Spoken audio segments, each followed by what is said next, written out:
Alassane Ouattara a solennellement prêté serment aujourd'hui devant les membres du Conseil constitutionnel. Il a été investi président de la République de Côte d'Ivoire pour un mandat de 5 ans.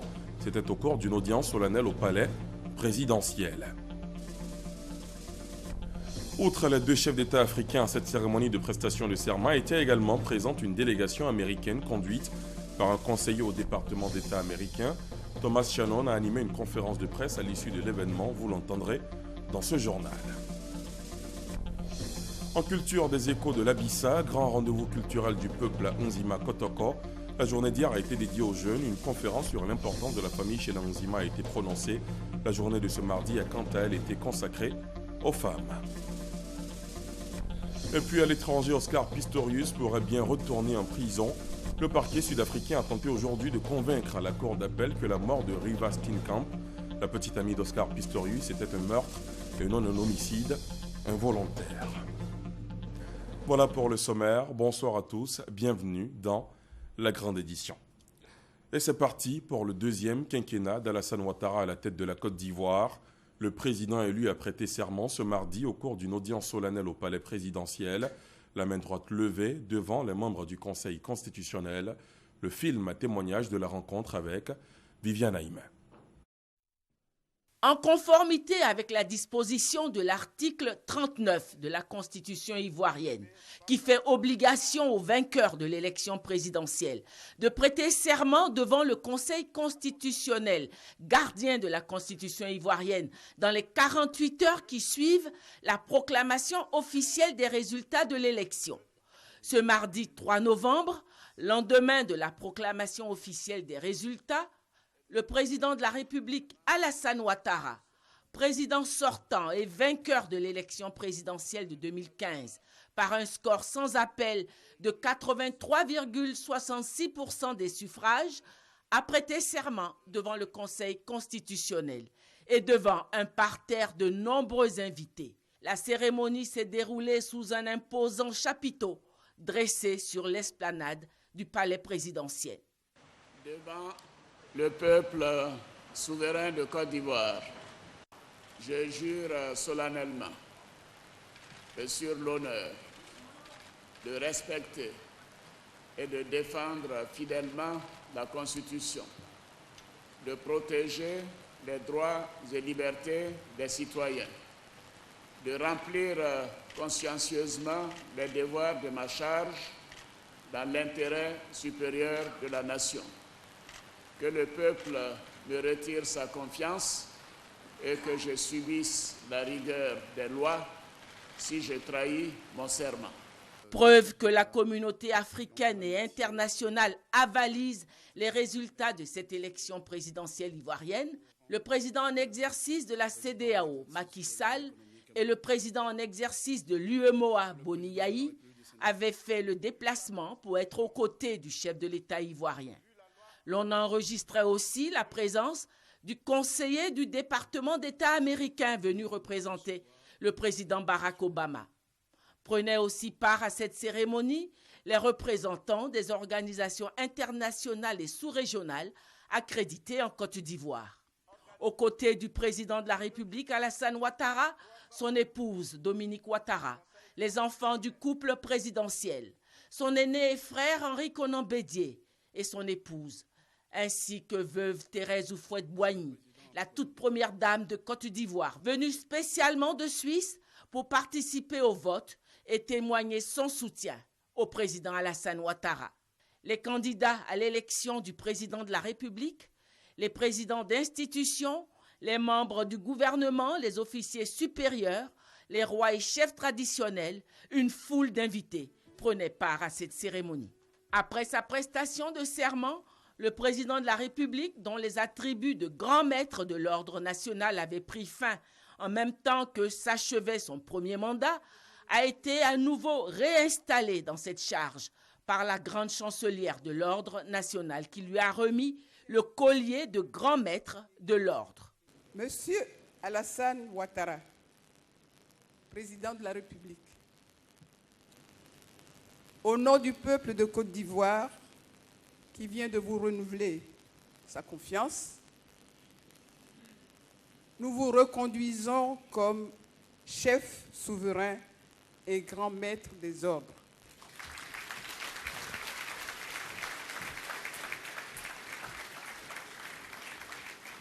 Deux interventions majeures ont marqué cette cérémonie. Il y a eu d'abord celle du président du Conseil constitutionnel qui, au nom de l'institution qu'il dirige, a adressé ses félicitations au président de la République Alassane Ouattara pour sa victoire.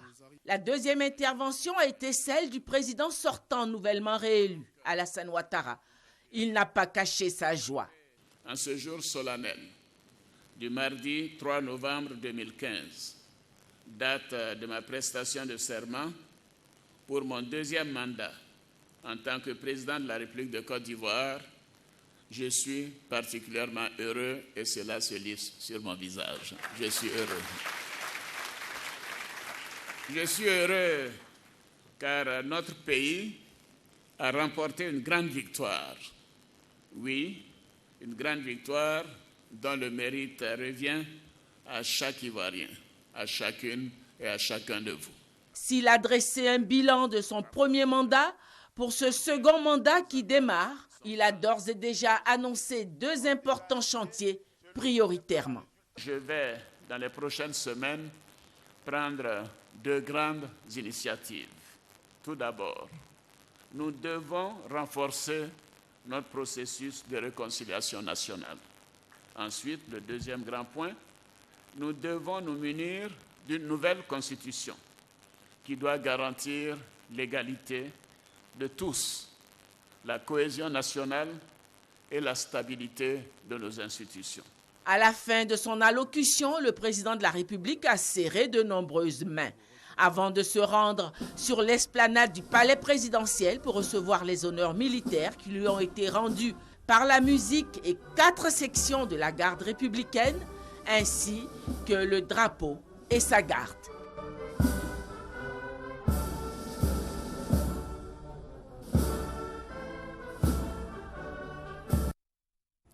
Cette cérémonie intervient au lendemain de la validation par le Conseil constitutionnel de la réélection du président Alassane Ouattara dès le premier tour de la présidentielle, avec 83,66% de suffrages. Belle image de démocratie, la plupart des autres candidats à cette présidentielle ont répondu présents à cette cérémonie de prestation de serment. Leurs réactions ont été recueillies pour vous par nos équipes dépêchées au palais présidentiel. Écoutez, regardez. Il était bon que nous fassions acte de présence à l'occasion de cette cérémonie solennelle, qui est une cérémonie républicaine. Et nous sommes là pour faire notre devoir républicain. Et nous sommes là aussi pour démontrer que la politique en Côte d'Ivoire, la démocratie doit se construire de façon civilisée et qu'il est important de respecter les institutions de la République pour que demain, lorsque je serai à la tête de ce pays, tous ces acteurs politiques aussi soient présents à la cérémonie d'investiture qui sera organisée par les institutions de la République. Nous avons pris acte des résultats provisoires et les résultats définitifs, évidemment, nous ont amenés aujourd'hui à investir le nouveau président. C'est de façon fair play. Il faut savoir être bon perdant et bon gagnant. Nous sommes venus donc accompagner la paix en Côte d'Ivoire.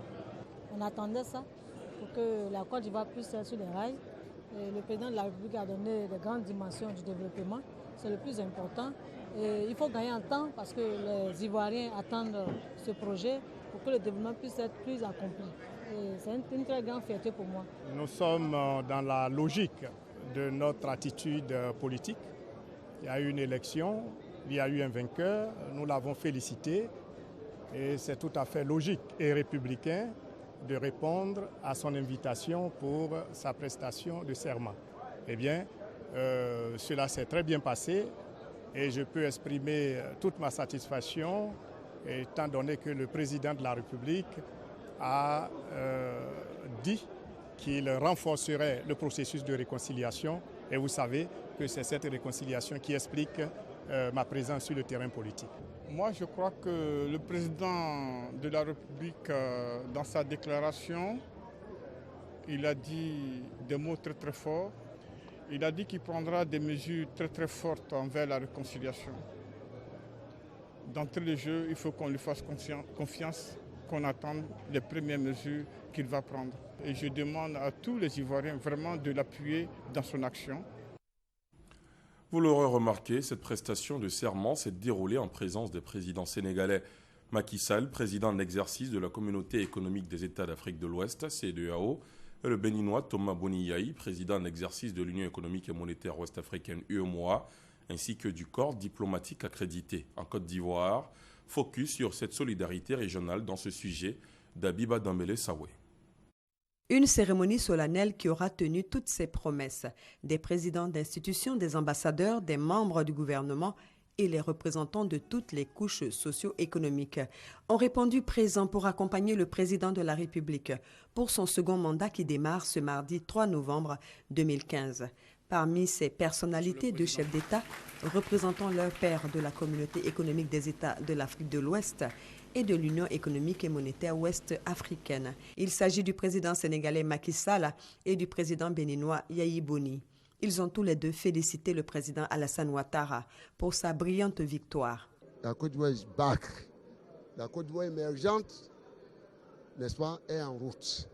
Merci à tout le peuple ivoirien qui nous a offert ce cadeau d'avoir organisé les élections transparentes et paisibles.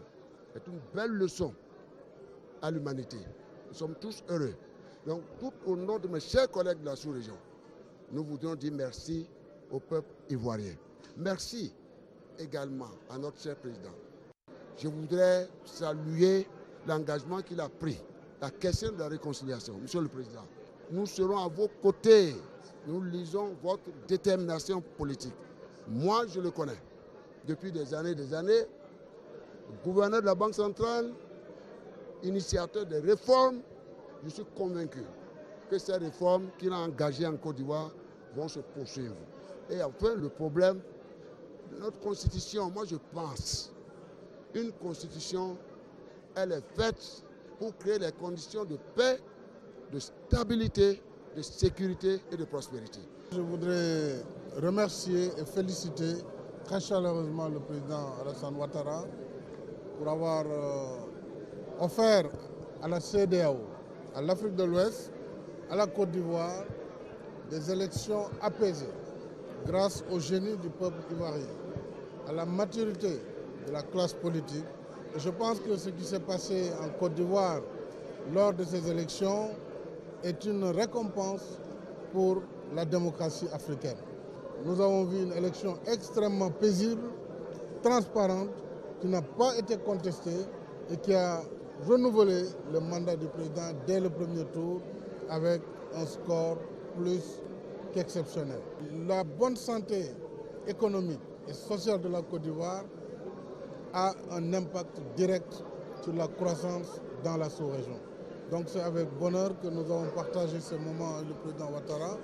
Je le félicite encore une fois, je félicite son épouse et surtout je félicite le peuple ivoirien qui a encore fait preuve de maturité.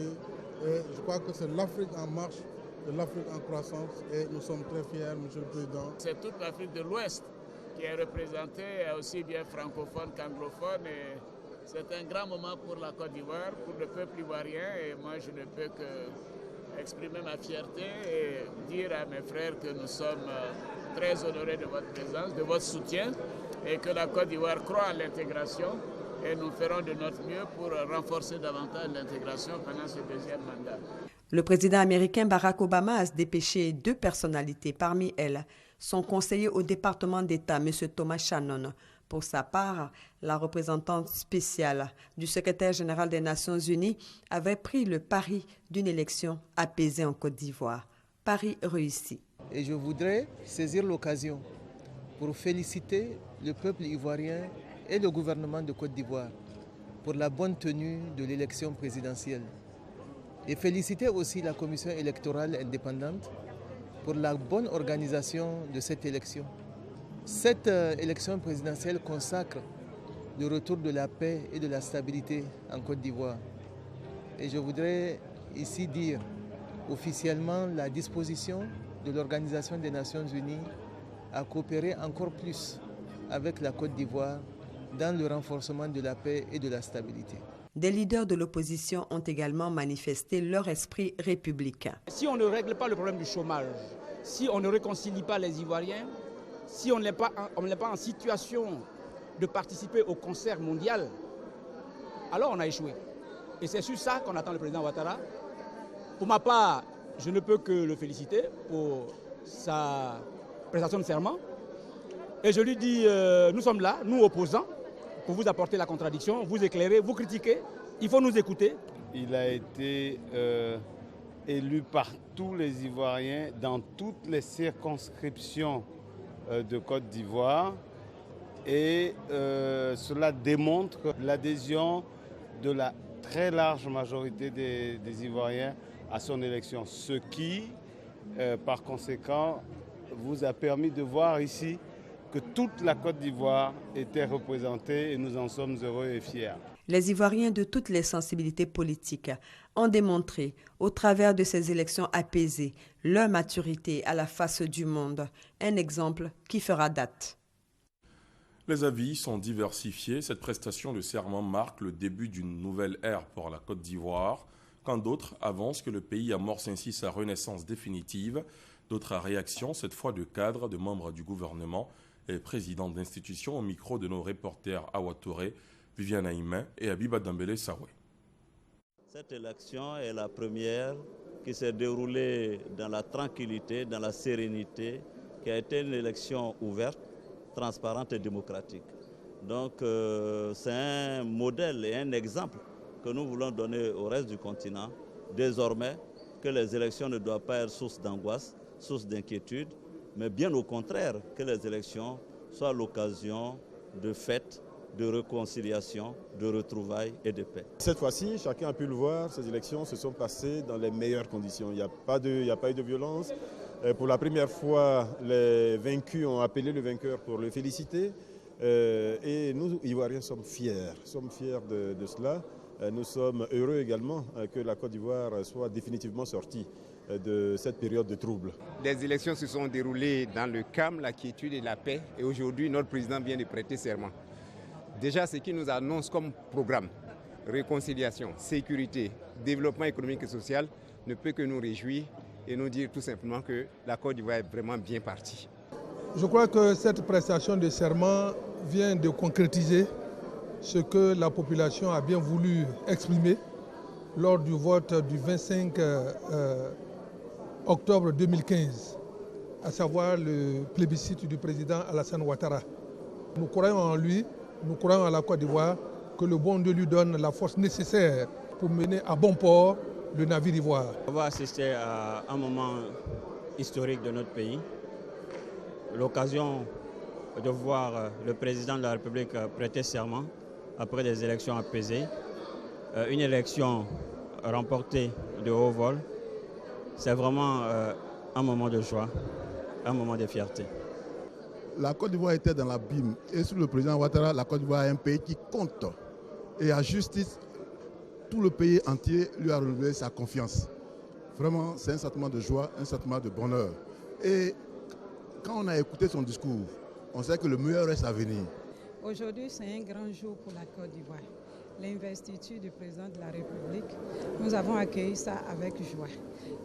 Nous espérons que toutes nos attentes vont être réalisées et que les Ivoiriens seront réconciliés. Comme lui-même il a dit, chacun de nous doit faire sa part. La Côte d'Ivoire nouvelle arrive. Une Côte d'Ivoire du parti unifié, une Côte d'Ivoire qui va réaliser un second miracle économique ivoirien dans la réconciliation, dans la paix, dans le progrès. Mais mieux, nous devons nous mobiliser comme un seul homme pour accompagner la République, pour accompagner le président Ouattara, afin de relever tous les défis, tous les chantiers qui s'annoncent pour 2020. Je rappelle que la cérémonie de prestation de serment du président Alassane Ouattara sera rediffusée intégralement sur nos antennes à 21h. D'autres images, celles des émissaires dépêchés à Abidjan par le président américain Barack Obama pour prendre justement part à la prestation de serment du président Alassane Ouattara, une présence sur fond de félicitations. Il s'agit de M. Thomas Shannon, conseiller au département d'État américain, et Mme Linda Thomas Greenfield, sous-secrétaire d'État chargée des affaires africaines. Les deux personnalités, vous le voyez sur ces images, accompagnées de l'ambassadeur des États-Unis en Côte d'Ivoire, Terence McCulley, ont été reçus en audience il y a à peine 1 heure au palais présidentiel. Et justement, le conseiller au département d'État américain Thomas Shannon a animé une conférence de presse à l'issue de la cérémonie de ce matin. L'émissaire de Barack Obama réaffirme le soutien du gouvernement américain au peuple ivoirien. La rencontre a eu lieu à l'ambassade des États-Unis à Abidjan. Le point de Thomas Guessambi. Ils viennent tout droit de la cérémonie de prestation de serment du président Alassane Ouattara et tiennent à partager avec la presse leurs sentiments, les félicitations du gouvernement américain et celles du président Barack Obama. Lieu choisi, l'ambassade des États-Unis, territoire américain. Devant les journalistes, les membres de la délégation américaine, conduite par Thomas Shannon et Linda Thomas Greenfield, deux diplomates rompus aux affaires, disent être enchantés d'être là et heureux de voir ce qu'ils voient avant de répondre aux questions relatives au non-dit de leur déplacement. Nous avons comme priorité de défendre la démocratie en Afrique, ce qui passe donc par des élections transparentes et claires.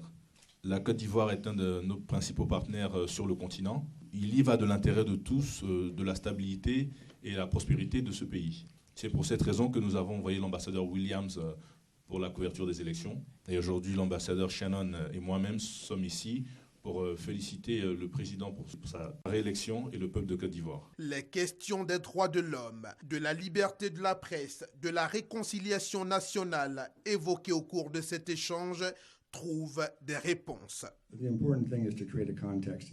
En ce qui concerne la question des droits de l'homme, il est important de savoir qu'un pays qui sort d'une crise politique très importante va toujours avoir des questions, des problèmes en ce qui concerne les droits de l'homme. Le plus important, c'est de pouvoir évaluer le contexte. Ces élections sont une très bonne plateforme donc, pour entamer ce processus-là. Donc le gouvernement en place donc, a tout ce qu'il faut, tous les pouvoirs pour gérer ces questions-là, ces problèmes. Nous allons réitérer donc, notre engagement au gouvernement ivoirien en ce qui concerne la question des droits de l'homme qui implique la société civile.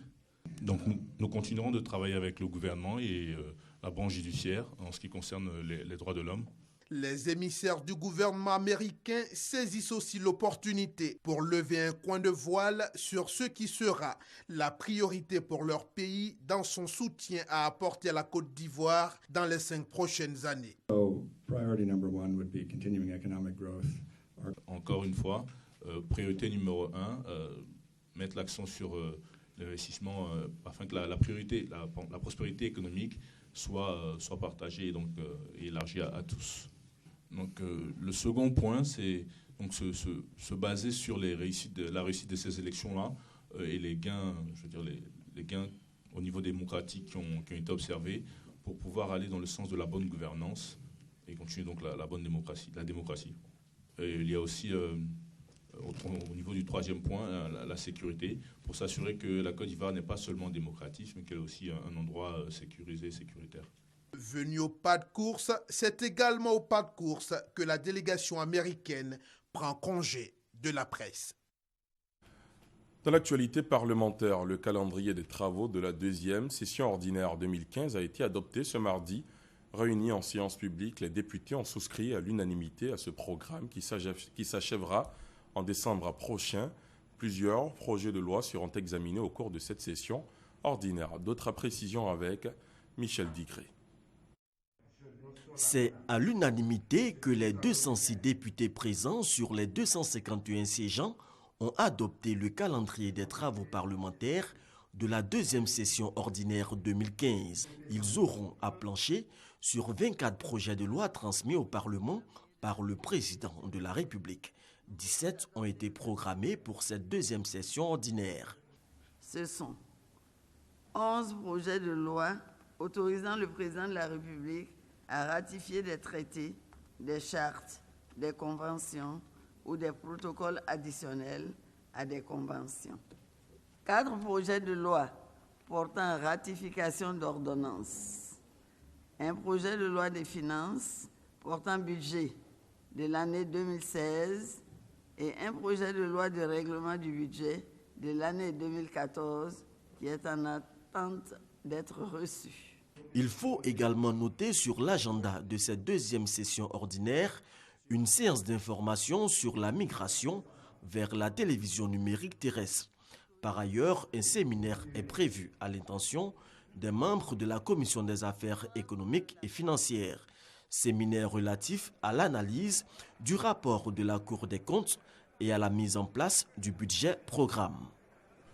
Lancé le 13 octobre dernier par le ministère de l'Enseignement supérieur et de la Recherche scientifique, l'opération de proposition d'orientation prend fin demain, mercredi 4 novembre.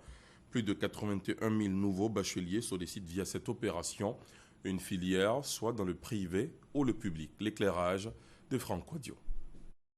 C'est demain 4 novembre que prend fin l'opération de proposition d'orientation ou de choix de filière au niveau de l'enseignement supérieur.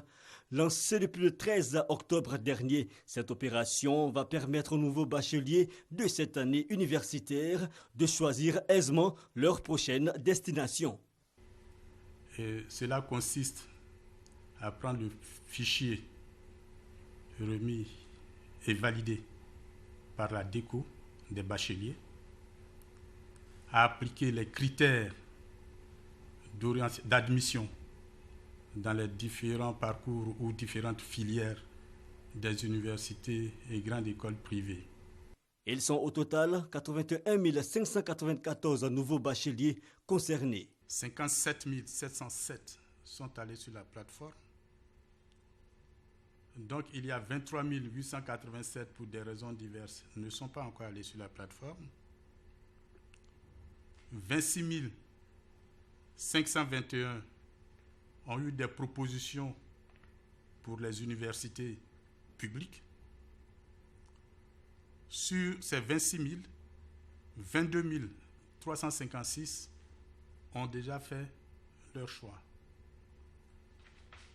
Il reste donc sur ceux qui sont allés qui ont été proposés dans les universités publiques. Nous avons 4 165 qui ne sont pas encore manifestés. Notons-le, cette opération est depuis 2014 gratuite et les résultats sont disponibles en début de semaine prochaine. Je vous le disais en titre, en culture, des échos de l'Abissa, grand rendez-vous culturel du peuple à Nzima Kotoko, peuple du sud de la Côte d'Ivoire. La journée d'hier a été dédiée aux jeunes. Une conférence sur l'importance de la famille chez les Nzima a été prononcée. La journée de ce mardi a quant à elle été consacrée aux femmes. Compte rendu, Victoria Angwa. Lundi de l'Abissa, une journée consacrée à la jeunesse. Note particulière, la formation. C'est que cette jeunesse a compris que pour assurer la relève, il lui faut connaître sa culture. Le fondement de la société Nzima est bien les 7 familles, source de l'unité du peuple.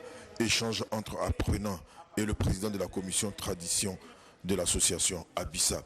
Il s'est agi pour Ndamoulé Belin de montrer les interrelations entre les familles. Famille chez les Nzima étant la mère et tous ses ascendants et descendants. Interdépendance entre les familles, a-t-il dit, montrant ainsi que la solidarité est vivante entre elles. Mvavile, Mafle, Ndjoafo, Ezoïle, Azanoulé, Adaoulin et Alomba forment le peuple Nzima. À l'intérieur de chacun des clans existent d'autres clans. Les différents symboles des familles sont intimement liés, preuve qu'il est impossible de rompre le lien familial. Ce lundi, jeunes filles et jeunes gens se sont retrouvés sur la place de l'Abissa pour fêter le nouvel an. C'est une journée spéciale. Pas de rancune. La bise est faite pour quand même vider tout ce qu'on a dans le monde. Nous sommes venus, tout le monde se retrouve. On rabat ce qui s'est passé hier, comme avant-hier. On rabat tout. On reprend de nouveau. La BISA 2015 pour nous, c'est le moment de nous retrouver, de nous ressourcer. Notre présence dans ces lieux est le témoignage de notre attachement à la culture Nzima. Un attachement qui se manifeste dans la diversité. La célébration de la Bissa, c'est la rencontre pour renforcer la cohésion sociale autour des valeurs de vérité, de courage et de solidarité. C'est aussi la capacité du peuple Nzima à faire son bilan et à gérer ses conflits. Dans l'actualité à l'étranger, Oscar Pistorius pourra bien retourner en prison. Le parquet sud-africain a tenté aujourd'hui de convaincre la cour d'appel que la mort de Riva Steenkamp, la petite amie d'Oscar Pistorius, était un meurtre et non un homicide involontaire. Plaidoyer fait à l'ouverture du procès en appel du champion paralympique. Et c'est la fin de ce journal. Merci de l'avoir suivi. Et je rappelle que la cérémonie de prestation de serment du président Alassane Ouattara sera rediffusée intégralement sur nos antennes à 21h. Merci de votre fidélité. L'information continue sur l'application RTI Mobile.